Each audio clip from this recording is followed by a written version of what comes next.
Good morning everyone, welcome back to our channel new blog. আসেন সকাল ভালো আছে, আমিও খুব ভালো আছি। আজকে তো সানডে, আজকে তো কাজকর্ম অনেক কিছু আছে। আর এই হাতের ব্যথাটা এখনও কমেনি। ওষুধ খেয়ে ঘুমিয়েছিলাম রাতবেলা, আর আমি ঘুম থেকে উঠে একটা ওয়াটারপ্রুফ লাগিয়ে নিয়েছি ব্র্যান্ডেড হাতের মধ্যে।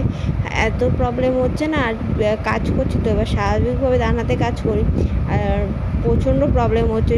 মানে বেশি প্রবলেম হচ্ছে সার্ফের জল আর কি আর বাসন যে মাজারিয়া ভিমবার ও রিয়ে গেলে বেশি প্রবলেম হচ্ছে। তো মেডিসিন তো দুদিন ধরে নিচ্ছি, আর তার জন্য আবার ঘুম থেকে উঠতে দেরি হচ্ছে। এদিকে ঘর ডিপ ক্লিন করার কথা, সেই সবও করলাম, সব পরিষ্কার পরিচ্ছন্ন করলাম বলতে বিছানা ছেড়ে ঘর ঝাড়লাম, রান্নাঘরটা হালকা ঝাড়াচ্ছি, বাথরুম পরিষ্কার বাথরুমে একটু হালকা ঝুল হয়েছে, সেসব পরিষ্কার করবো। আর আজকে ঠিক করেছি পরোটা আর সাদা আলুর তরকারি খাবো দুপুরে, তার জন্য ময়দাটা মেখে নিয়েছি দই দিয়ে। তো চলো আমি স্নান করে এদিকে ঘর দর পুরো ডিপ ক্লিনটা করে নিয়েছি, বাকিটা পরিষ্কার করে নিই। এদিকে স্নান করে আমার পুজো দেওয়া কমপ্লিট হয়ে গেছে। রবিবার যেহেতু ভালো, তো মুভিও দিচ্ছে, মুভিও দেখবো, কিন্তু তার আগে চলো খাওয়া দাওয়া করবো, খাওয়া দাওয়াটা তৈরি করে দেবো। তো এখন সব জানলা বন্ধ করছে। এমনি তো ওয়েদার হিসাবে বৃষ্টি হওয়ার কথা, কিন্তু আমাদের দিকে তো বৃষ্টি হওয়ার কথাও না। যেখানে হবে হোক, ভালোই হবে, কিন্তু এমন ঝড় বৃষ্টি অনেক জায়গায় হচ্ছে যেখানে প্রচুর প্রবলেম হয়ে যাচ্ছে। তো সেসব না হওয়াই ভালো, প্রকৃতি শান্ত থাকলেই ভালো, তো নিজের ইয়েতে চললেই ভালো। তারপরে এত গাছপালা নেই, কম এত জিনিস, এততেই প্রবলেম হয়।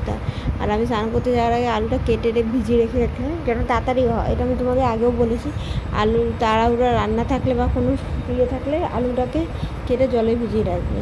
আর কত ফ্লাফি নরম হয়েছে, আমি জাস্ট একটু ময়দা দিয়ে এটা ডলে নেবো, আর অল্প মিষ্টি আর নুন দেবে, তাহলে একটু স্বাদটা একটু আলাদা লাগে। আর বেশি মিষ্টি দিলে বেশি মিষ্টি ছোঁয়া লাগে, তো আমি সেটা করতে চাই না, তাই একটু কম মিষ্টি দিয়েই করবো। তো চলো খাওয়া দাওয়া করি, একটু বিশ্রামও নেবো, টায়ার্ড লাগছে। এখন রাতের দিকে রান্নাবান্না প্রচুর ইয়ে আছে।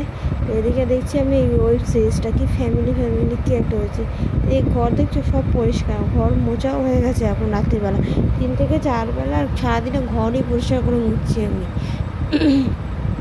কারণ ব্যাপারটা ঘটেছে কি, প্রচণ্ড গরম তো, আর একটু এদিকে পিঁপড়ে পড়ে, তার জন্য।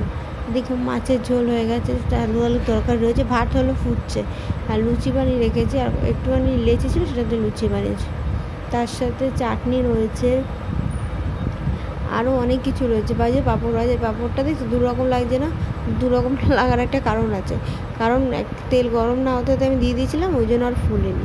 কিন্তু ওটা না পুরো একদম পাঁপড় লাগিয়ে চিপসের মতন খেতে লাগছে। আর দেখতে পাচ্ছ প্রচণ্ড ঘামছি, মানে এত গরম না, মানে রান্নাঘরে ঢোকা যায় না, রান্নাঘরে ঢুকলে মনে মাইক্রোওভেনের মধ্যে ঢুকছি আমি, সেদ্ধ হয়ে বেরিয়ে আসছে, এত গরম। তো চলো ভিডিওটা আমি এখানে শেষ করছি।